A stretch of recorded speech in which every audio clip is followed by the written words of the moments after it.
toda essa semana, como estamos fazendo desde segunda-feira, né? A Rádio Itatiaia entrevista os candidatos ao governo de Minas com representatividade no Congresso. Um sorteio em que os representantes de todos os candidatos estavam presentes decidiu a ordem das entrevistas. Hoje, sexta-feira, será entrevistado o candidato do Novo, Romeu Zema. Já falaram a Itatiaia Alexandre Calil, do PSD, na segunda-feira, Carlos Viana, do PL, na terça-feira, Marcos Pestana, do PSDB, na quarta-feira e ontem, Lorene Figueiredo, do PSOL. Hoje, então, portanto, recebemos o candidato ao governo de Minas pelo Novo, Romeu Zema. Candidato, muito bom dia, seja bem-vindo à Itatiaia. Bom dia a quem está nos escutando, é um grande prazer estar aqui novamente com vocês. Comigo também, direto de Brasília, junto nessa série de entrevistas, Edilene Lopes. Edilene, bom dia. Bom dia mais uma vez, Júnior, bom dia aos nossos ouvintes. Bom dia, candidato. Bom dia, Edilene, tudo bem? Tudo bem, com o senhor?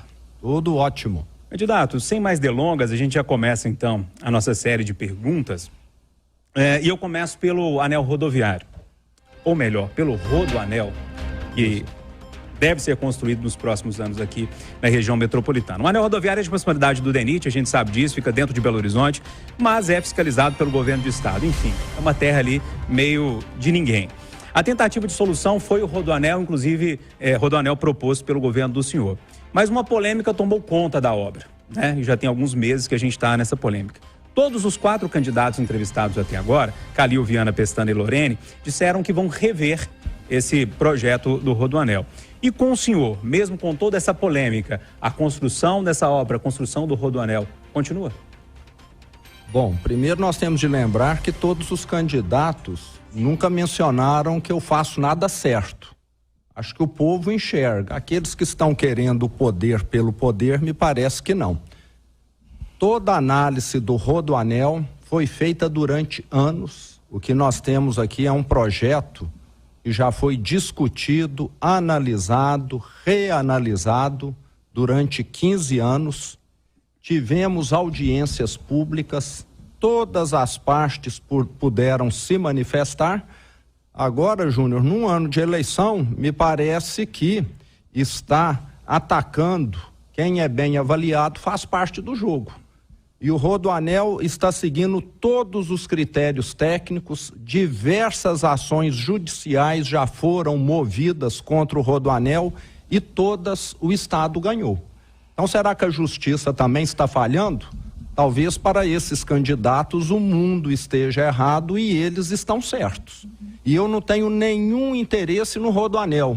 Me parece que tem gente aqui na região metropolitana que tem, porque tem terrenos, tem fazendas e quer que o Rodoanel, de certa maneira, beneficie ele ou beneficie alguém. Eu não tenho nenhuma área em Belo Horizonte, eu não tenho nenhum interesse. Eu quero é que o mineiro pare de morrer no anel viário hoje. Desde que nós lançamos o projeto Rodoanel, já perdemos 40 vidas. Mas quantas nós vamos ter de perder?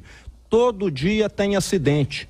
Todo dia quem vive na região metropolitana enfrenta, como eu enfrentei agora e cheguei atrasado, o caos no trânsito aqui. Então nós precisamos de solução. Discussão já teve demais. Chega de discussão, 15 anos. Para o senhor o diálogo já foi feito e a obra continua? Já foi feito e está tecnicamente aprovada. Lá em São Paulo já fizeram, seguindo os mesmos critérios daqui, nós precisamos de solução. Edilene. Candidato, na área da saúde, há no Brasil uma crise na pediatria com poucos profissionais para trabalharem nessa área. Em Minas Gerais, qual que é o plano do senhor para que as crianças não fiquem sem o atendimento especializado? Ainda dentro da área da saúde, os servidores reclamam de um sucateamento da FEMIG e também do IPSENG. Há uma reclamação em relação à administração feitas por OS, que são as organizações sociais de saúde. Nesse sentido, qual é o plano do governo e há um cronograma para término dos hospitais metropolitanos? Bom, Edilene, eu posso dizer que nunca regionais? No estado a saúde recebeu tantos recursos. Inclusive eu fiz questão aqui de pegar os números. Em 2018, o governo do estado investiu na saúde 4 bilhões de reais. O ano passado, Edilene, nós investimos 9,5 bilhões de reais, um aumento de 134%. Só em Belo Horizonte, o valor saiu de 266 milhões em 2018 para 813 milhões em 2021. Então, um avanço muito expressivo. O que eu vi quando eu assumi, Dilene, na saúde foi o caos. Então, nós temos de lembrar como era a situação. Eu estive na Zona da Mata, me recordo perfeitamente, na cidade de Tabuleiro. O único posto de saúde daquela cidade, que tem mais ou menos 5 mil habitantes, estava fechado com uma placa gigante na fachada com os seguintes dizeres: fechado porque o Estado não repassa os recursos para a Prefeitura. Isso hoje é passado. Voltei em Tabuleiro, hoje o posto de saúde está avançando, recebeu melhorias. E nós sabemos que saúde é sempre necessário fazer mais, sempre há novos medicamentos, sempre temos novos tratamentos. Nesse momento, Dilene, a nossa prioridade na saúde tem sido reduzir a fila das cirurgias eletivas. Durante a pandemia, milhares de mulheres que queriam fazer cirurgia no útero, milhares de pessoas que queriam fazer cirurgia de pedra na vesícula, cirurgias ortopédicas, ficaram sem fazer, porque toda a rede hospitalar ficou dedicada a tratar de pacientes Covid. Então, nós estamos investindo nesse momento 203 milhões de reais e vamos bater recorde esse ano na realização de cirurgias. Mas nós ainda temos grandes desafios, Dilene, os 6 hospitais regionais. Minas hoje tem alguns vazios existenciais que a cada mês que passa se tornam menor. Eu cheguei a conversar com pessoas na região noroeste do estado que me falaram: meu irmão ficou doente, precisou fazer tratamento e teve de ir para São Sebastião do Paraíso, 800 quilômetros de distância. Como que se diz? Isso para mim é uma ofensa, uma falta de dignidade, obrigar um paciente, os familiares, a se deslocar 800 quilômetros de distância. E isso hoje está sendo resolvido. É um problema, não é de décadas, não, é de sempre, tem de lembrar. Então, nós estamos descentralizando a saúde. Em Poços de Caldas, há 45 dias atrás, estive lá com pessoas ligadas àquela moça que teve quase todo o corpo queimado e que ficou lá aguardando remoção aqui para Belo Horizonte no João 23. E isso, num futuro, não vai acontecer mais, porque nós vamos ter esses tratamentos em todas as macro-regiões do estado. É um absurdo você remover um paciente que vai com familiares 500, 600, 700 quilômetros. Isso vai reduzir no máximo aí, se Deus quiser, para 200 quilômetros, de forma que as pessoas possam ter na sua própria região atendimento. A saúde já melhorou e vai continuar melhorando, porque nós temos hoje muitos investimentos em cursos. Adquirimos recentemente 106 tomógrafos. Isso é um avanço muito expressivo, porque o tomógrafo previne que a doença se agrave. Você consegue diagnosticá-la com antecedência. Então, isso também vai estar contribuindo. Aquisição de veículos sanitários, 750, é quase que um para cada cidade do estado, porque muitas pessoas estavam aí viajando em veículos improvisados de prefeituras para fazer hemodiálise, que também é um outro calcanhar de Aquiles. Nós estamos revendo e instalando novos pontos onde hemodiálise pode ser feita para evitar tratamento desumano, que pessoas tenham de viajar 300 quilômetros para ir, 300 para voltar, 3 vezes por semana, quem já está com a saúde debilitada. Governador, ainda nesse tema, no eventual futuro mandato, o governo de Minas tem recursos para pagar o piso nacional da enfermagem que acaba de ser suspenso? Dilene, nos hospitais do estado, na rede FEMIG, esse piso já é pago inclusive acima. Então, hoje, nós já temos uma remuneração que está enquadrada nesse piso. Não foi por causa da lei. Isso tem sido feito, inclusive com esse último reajuste de 10% que nós demos no início do ano, Hoje nós temos na rede FEMIG pessoas que ganham acima. Então, na rede FEMIG não terá impacto. Agora, com todo prefeito que eu converso, Dilene, a preocupação é enorme, porque nós temos muitas Santa Casas, muitas OCIPs, que são organizações sociais tratando de saúde, e tem um impacto muito grande. Eu quero que as enfermeiras sejam reconhecidas, ganhem mais, mas o que o governo fez, a grosso modo, essa medida é como se falasse, a partir de amanhã, qualquer empregada doméstica tem de ganhar R$4.000 por mês. Qual que vai ser o resultado? Muita gente não vai conseguir pagar a empregada doméstica. Então é preciso ter aí alguma medida de compensação, porque se a situação em Minas já é grave, no resto do Brasil é pior ainda. Candidato, mudar um pouquinho de assunto, a gente está falando para o estado inteiro nesse momento e a questão da saúde é um problema do estado, mas eu vou puxar o assunto mais uma vez aqui para a região metropolitana de Belo Horizonte. O candidato apoiado pelo presidente da República, Carlos Viana, disse aqui na série de entrevistas que conseguiu uma verba bilionária, mas que o governo do estado não foi buscar. Segundo ele, esse dinheiro está lá parado e o governo não foi buscar e que, vamos dizer assim, quem tem que fazer essa privatização seria a Metrominas, que é de responsabilidade do governo do estado. Afinal, de quem é essa responsabilidade? Da CBTU ou da Metrominas? É do governo federal ou é do governo do estado? Bom, Júnior, primeiro nós temos de lembrar, nós estamos no ano eleitoral, né? Eu acho pouco provável que um adversário meu vai chegar aqui, como eu já disse, e falar alguma coisa positiva que eu fiz, apesar de eu ter feito, acho que muito mais coisa positiva do que ter tido omissões.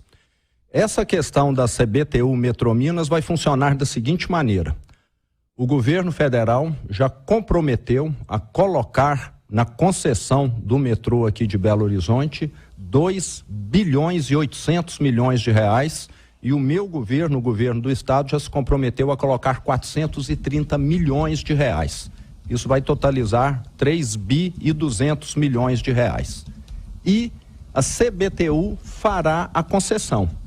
Agora, quem acompanhará a concessão é o governo do estado.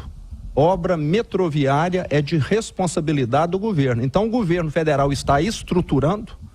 É como se eu construísse uma casa para você, vou deixá-la pronta, vou alugar e aí eu te passo e falo, agora o aluguel é seu. Então, a estrutura funciona dessa maneira. Então, tem uma parte que envolve o governo federal, que até hoje é quem controla a CBTU, e também tem a questão do governo de Minas participar após todo o processo estar concluído. Quem está travando essa construção, esse início de obra, então? O governo federal ou o governo do estado? Hoje a batata quente está com o governo federal, está tudo a cargo da CBTU. Aí eu quero pedir ao senador agilização. Nós temos aí um problema tão sério na BR-381-262, ele podia ter ajudado, você concorda? Eu tenho certeza que governando Minas Gerais, que é do tamanho da França, eu tenho muito mais trabalho do que ele que fica lá num gabinete em Brasília tomando cafezinho. Ele podia pegar e resolver esse problema da 262-381, porque o que não falta aqui em Minas Gerais são estradas federais e mau estado de conservação. A 262 que eu vou para Araxá precisa de melhoria. Estamos com um problema numa concessão antiga que o concessionário quer devolver. Não sei se ele tem conhecimento, se ele está tratando disso também, porque criticar é muito fácil. Edilene. Candidato, uma questão que preocupa muito os servidores públicos, e ao longo dessa semana eu recebi várias mensagens, porque eles sabiam que o senhor seria o entrevistado desta sexta-feira, é o regime de recuperação fiscal, que acabou não sendo aprovado na Assembleia Legislativa, mas que o governo conseguiu na Justiça levar esse regime de recuperação fiscal em frente. A preocupação deles é a seguinte: não poderá haver concursos públicos, não poderá haver reajuste pela inflação, o que pode e o que não pode, e de fato estrangula o Estado de forma que o funcionalismo fique prejudicado? Queria que o senhor falasse sobre essa questão. Gilene, nós temos 3 estados no Brasil que já aderiram ao regime de recuperação fiscal: Rio Grande do Sul, Goiás e Rio de Janeiro. Vamos perguntar para os servidores públicos desses 3 estados se eles tiveram alguma restrição, se eles foram prejudicados. Aqui em Minas, Dilene, parece que determinada parte da classe política tem aversão a qualquer mudança. Por isso que o nosso Estado ficou andando para trás tanto tempo. Eles deviam se inteirar melhor ir lá, perguntar, saber o que aconteceu no Rio Grande do Sul, em Goiás e no Rio de Janeiro. Nós não estamos aqui querendo inventar a roda, não. Nós estamos querendo fazer o que já deu certo aí em outros lugares. E aqui em Minas, ainda no ano eleitoral, ficam alguns sindicalistas aí, alguns candidatos, levantando uma bandeira que não tem fundamento nenhum. O regime de recuperação fiscal passou por diversas fases, aperfeiçoamentos, e eles estão presos ao que existia lá 6, 7 anos atrás, na primeira versão. Nós já estamos no regime de recuperação fiscal 6.0, me parece que eles estão ainda no 1.0. Eles deviam ler lá, se inteirar, para ver que hoje a única exigência é gaste menos do que arrecada. E qualquer estado, esteja ele bem ou mal, ele precisa gastar menos do que arrecada, inclusive nós e qualquer empresa. Então, se o estado estiver gastando menos do que arrecadando, nós poderemos fazer concursos da forma que nós quisermos, poderemos ampliar o quadro, mas no ano eleitoral, Edilene, você que tem muito mais experiência, acompanha há muito mais tempo esse mundo, sabe que o que não faltam só quero fazer isso anualmente, Edilene, porque sabemos que algumas categorias no estado ficaram aí 8 anos sem receber reajuste. No setor privado, onde eu trabalhei sempre, eu nunca deixei de dar reajuste anual, até porque era obrigatório via acordo coletivo, etc. E por que não fazer o mesmo no estado? Porque algumas categorias terem reajustes diferentes de outras, serem privilegiadas. No judiciário todo mundo tem reajuste anual, no legislativo tem, por que no executivo não pode ter? Então sou favorável a ter um reajuste anual, tendo condição nós faremos, foi o que nós fizemos esse ano. Eu poderia fazer, como já teve no passado, carnaval aqui, né? Feito uma carreata, 30% de reajuste, eu gostaria, mas eu sou responsável. Eu vou dar reajuste daquilo que o Estado tem condição de pagar. Não vou fazer como no passado fizeram, depois deixar faltar medicamento, fechar hospital, fechar posto de saúde, fazer a merenda escolar se transformar numa porcaria, numa sopa de água com arroz, como aconteceu. Eu sou responsável e vou fazer o certo. Se eu for eleito, ótimo. Se eu não for, paciência, eu vou dormir com a minha consciência tranquila. Candidato, mudar um pouquinho de assunto, falar um pouquinho de política boa, da conversa, do diálogo, enfim. Ficou claro para todos nós que o diálogo não fluiu tão bem assim com a Assembleia Legislativa nos últimos 4 anos. Até membros do primeiro escalão admitiram isso em entrevistas. O que será feito para melhorar esse trânsito com os deputados? Porque a gente sabe que governar e conversar com a Assembleia é muito importante para que as coisas andem da forma que o governo quer andar. O que vocês pensam para um segundo governo, se ele mesmo vier? Bom, Júnior, primeiro eu posso te dizer que a nossa campanha esse ano está sendo muito, muito diferente da de 4 anos atrás. Há 4 anos atrás eu fiz um voo solo, somente eu e alguns candidatos do meu partido, e esse ano não. Nós temos alianças com mais de 10 partidos aqui em Minas. Em vez de eleger 3 deputados, que foi o que aconteceu há 4 anos atrás, nós estamos prevendo eleger aí 35 ou mais deputados dentro dessa aliança nossa. Então, tudo isso vai constituir uma base. Agora, eu quero frisar aqui também, Júnior, que hora nenhuma o meu governo deixou de dialogar. Hora nenhuma o meu governo fechou as portas para ninguém.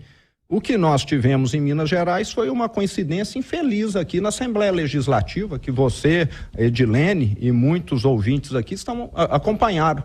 O presidente da Assembleia, de certa maneira, fez de tudo que estava ao alcance dele para poder prejudicar o meu governo. E ficou muito claro aí há 6 meses atrás, quando ele se aliou ao meu adversário. Então, o interesse dele era que o meu governo não caminhasse bem, ficou muito claro. Ele não deu conta, graças a Deus, porque quem estaria perdendo seria os 21 milhões de mineiros. Edilene. Candidato, na última eleição para a presidência da Assembleia Legislativa, o senhor e o Partido Novo não participaram efetivamente para tentar eleger um presidente que fosse um aliado do governo. Nesta próxima eleição para a Assembleia Legislativa, o governo vai participar ativamente para tentar eleger um presidente que seja aliado do governo? Vamos participar ativamente, viu, Dilene? Inclusive, nessa última eleição que teve, né? Como eu era marinheiro de primeira viagem, eu posso dizer que, de certa maneira, eu fui ludibriado, entende? Né? Esse atual presidente diz que estava conosco, queria disputar e nós deixamos. Eu sempre confiei nas pessoas, mas vi que tem muita raposa que você precisa primeiro saber, né, se aquilo ali é pele verdadeira ou se é pele de ovelha. Então, infelizmente, tivemos esse revés, mas mesmo assim ele não foi capaz de impedir que gente competente, gente honesta, gente trabalhadora fizesse um trabalho à frente do Estado, como nós estamos assistindo. Então, se reeleito, o senhor espera ter maioria e um presidente da Assembleia aliado, é isso? Exatamente, quero ter os dois, Dilene. Nós estamos trabalhando muito para isso. Eu tenho trabalhado aqui praticamente sem interrupção, apoiando os candidatos que estão me acompanhando nessa eleição, para que nós venhamos a ter. Candidato, como acordado em reunião com os assessores, a gente reservou cerca aí de 2 minutinhos para fechar a entrevista, para que o senhor fique à vontade para pedir o voto, para falar do seu programa de governo, falar das benfeitorias ou não que o senhor fez durante os últimos 4 anos. Queria deixar o senhor à vontade. Perfeito. Bom, eu quero concluir aqui, primeiro agradecendo aí a oportunidade de estar presente, lembrando que nós assumimos há 4 anos atrás um estado arrasado, um estado que estava o caos, que nada funcionava, que funcionário público não tinha recebido 13º, não tinha data para receber salário, e que nesses 4 anos nós já pagamos 30 bilhões de reais para as prefeituras, para os funcionários públicos, férias prêmio, muita coisa que estava pendente. E com isso, Júnior, nós temos obrigação de termos um segundo mandato muito melhor do que o primeiro. Eu vou estar mais experiente. Há 4 anos atrás eu tinha experiência de gestão no setor privado. Hoje eu tenho experiência de gestão também no setor público. E não vou carregar o peso desses 30 bilhões de reais mais. Isso dá para fazer muita estrada, dá para fazer muito hospital, dá para fazer muita coisa na educação, na segurança. Então será obrigatoriamente um segundo mandato melhor do que o primeiro. Agora eu quero fazer um alerta aqui para o mineiro. Tem gente aí que nunca andou, que está aí só fazendo turismo eleitoral. Eu, há 35 anos, rodo esse estado. Abri lojas em 470 cidades diferentes. Eu conheço esse estado, às vezes, quase como um caminhoneiro conhece. E os outros ficam aí fazendo turismo eleitoral. E quero concluir aqui lembrando que o marco que eu mais tenho orgulho no meu governo são o 500 mil de empregos que nós geramos. E se nós continuarmos nessa velocidade em que estamos, nós vamos poder dizer com muito orgulho que daqui a 2 anos aqui em Minas só não terá emprego com carteira assinada quem não quiser, porque nós estamos atraindo empresas numa velocidade recorde, gerando empregos, gerando desenvolvimento. Okay. E nesse ano tivemos condição de começarmos a recuperação das estradas. É isso então, esse é o candidato do Novo ao governo de Minas, Romeu Zema. Candidato, obrigado pela visita e boa sorte aí no resto da campanha. Eu é que agradeço aí, bom dia para você, para a Dilene e para quem nos acompanhou. Obrigado, Dilene, obrigado pela parceria, bom dia para você também. Obrigada, Júnior, obrigado aos nossos ouvintes, obrigada, candidato. Bom dia. Eleições 2022, a Itatiaia não perde voto.